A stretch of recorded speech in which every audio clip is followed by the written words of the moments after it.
Welcome to my channel सीखो हमारे साथ। आई होप आपने लास्ट वीडियो ज़रूर देखी होगी जिसमें टायर 1, 2 एंड 3 आर्किटेक्चर के बारे में बताया गया था और टायर 3 में ही डेटा इंडिपेंडेंस यूज़ होता है।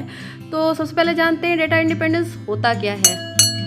जैसा कि आपको पहले ही बता चुके हैं कि 2 टायर आर्किटेक्चर या क्लाइंट सर्वर आर्किटेक्चर में डेटाबेस से यूज़र डायरेक्ट कनेक्ट होते हैं और वो अपना डाटा सेव करते हैं डेटाबेस पे और डाटा रिट्रीव भी करते हैं। तो मान लीजिए अगर बहुत large amount of data store करना है और यूज़र भी बहुत ज़्यादा है तो इस तरह से हमारा डेटाबेस जहाँ पे स्टोर हो रहा है या सर्वर डाउन हो सकता है या सर्वर क्रैश हो सकता है। इस तरह की प्रॉब्लम्स राइज हो सकती हैं अगर क्लाइंट सर्वर आर्किटेक्चर या 2 टायर आर्किटेक्चर में काम कर रहे हैं। इसके अलावा रेप्लिकेशंस होते हैं क्योंकि हर एक यूज़र का अपना अपना डाटा होता है जो कि फाइल को सेव कर रहा होता है और इससे रिपीटेशंस भी होती है, इंटीग्रिटी लूज़ होती है जो कि पहले भी डिस्कस कर चुके हैं कि क्या क्या डिसएडवांटेजेस होते हैं। तो इस तरह की प्रॉब्लम रेज होती है जिससे डेटा इंडिपेंडेंस नहीं होता, यानी कि डेटा की इंटीग्रिटी नहीं रहती है। दो बार एक ही डेटा स्टोर होता है डेटाबेस में।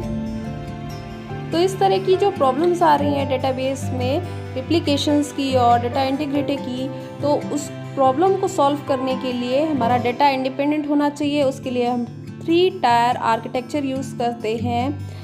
जिसे हम इस तरह से कुछ समझ सकते हैं, जैसे 3 लेयर्स होती हैं, external schema, conceptual schema, internal schema. ये हमने पहले भी डिस्कस किया है। तो 3 लेयर्स होती हैं जिसमें डेटाबेस होता है इंटरनल स्कीमा में, जिसमें सिर्फ और सिर्फ डेटा स्टोर किया जाता है।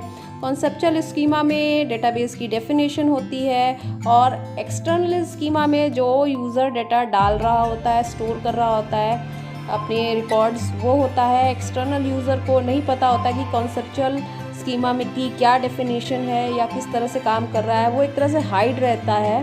और एक्सटर्नल यूज़र या जो एंड यूज़र होता है वो सिर्फ डेटा को देख सकता है या उसमें जो भी एंट्रीज डालनी है डेटाबेस में वो सिर्फ डालता है, रिलेटेड इन्वायरमेंट जो भी प्रोवाइड किया जाता है उसकी थ्रू। तो उसका डायरेक्ट कनेक्शन इंटरनल स्कीमा से नहीं होता है। तो इस तरह से डेटाबेस पे ज़्यादा प्रेशर नहीं होता। एक लेयर, मिडिल लेयर होती है जिसके थ्रू ये सारी चीज़ें देखी जाती हैं कि इंटीग्रिटी मेंटेन हो रही है या नहीं, और यूज़र की ऑथेंटिकेशंस और सारी चीज़ें।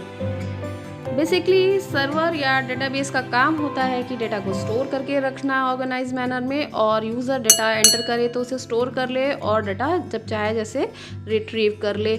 लेकिन बीच में एक मिडल लेयर को रखा जाता है जिसे कॉन्सेप्चुअल स्कीमा कहते हैं, और वो यूज़र से हाइड करके रखी जाती है जिसे कहते हैं डाटा एब्स्ट्रैक्शन। यानी कि डेटाबेस का जो डेफिनेशन पार्ट है, यानी कि जो भी आप रिलेशनल डेटाबेस यूज़ कर रहे हैं या कोई भी डेटा में जो भी टेबल्स वगैरह बना रहे हैं, किस तरह से ऑर्गेनाइज कर रहे हैं, उससे रिलेटेड जो डेफिनेशन होता है, उसकी जो हम टेबल की डेफिनेशन देते हैं या उससे रिलेटेड रिस्ट्रिक्शंस या वेब सर्वर से रिलेटेड बिजनेस लॉजिस्टिक्स हैं, वो हाइड करके रखते हैं एंड यूज़र से। ये 3 लेयर में होते हैं जैसा कि अभी मैंने थोड़ी देर पहले डिस्कस किया। इंटरनल स्कीमा वो होता है जिसमें फिजिकली डेटा परमानेंटली स्टोर होता है।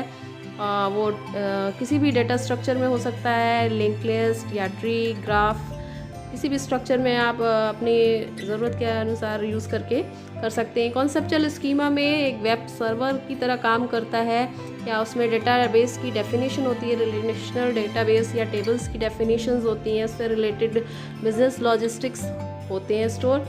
और इसके अलावा एक्सटर्नल स्कीमा एंड यूज़र के लिए काम करती है जो कि डेटा बस स्टोर करने और रिट्रीव करने का काम करती है। उससे कोई लेना देना नहीं है कि कॉन्सेप्चुअल स्कीमा में क्या लिखा गया है, क्या चीज़ें हैं। वो डाटा एक्सेस करता है और कॉन्सेप्चुअल स्कीमा की जो डेफिनेशन उसके अकॉर्डिंग डाटा रिट्रीव और एक्सेस कर सकता है।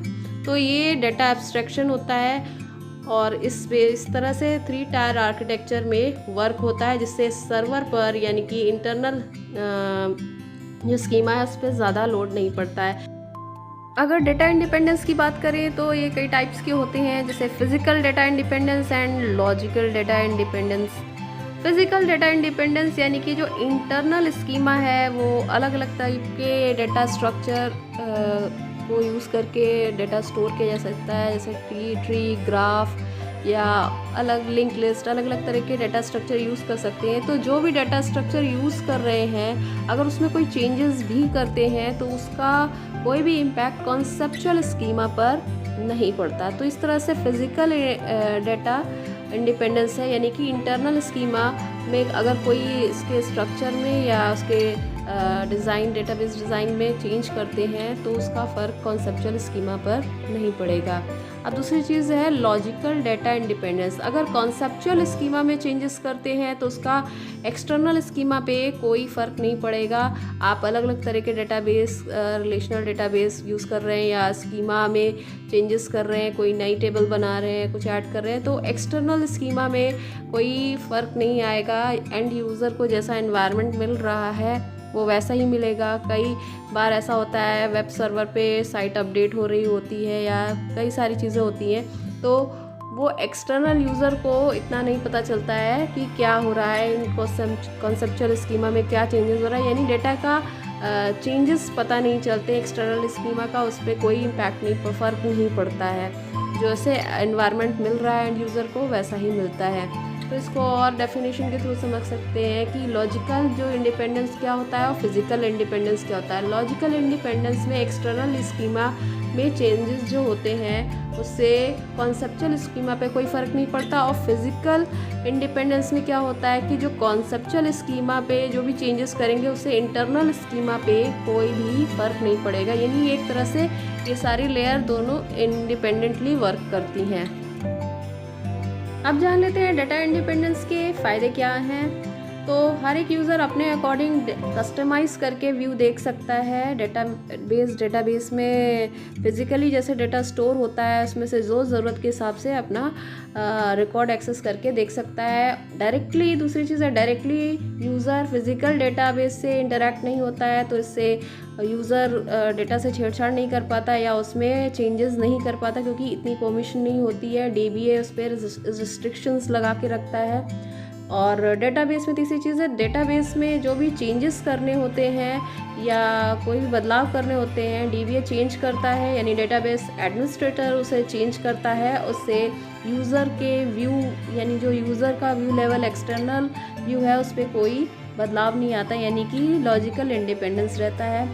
इंटरनल स्ट्रक्चर भी इंडिपेंडेंट होता है, उस पर अगर कोई बदलाव कर रहा होता है DBA तो उससे फिज़िकल लेवल पे ही चेंजेस हो रहे होते हैं, तो उसका आपका लॉजिकल लेवल या कॉन्सेप्चुअल स्कीमा पे इफ़ेक्ट नहीं पड़ता है। तो ये फ़ायदा रहता है।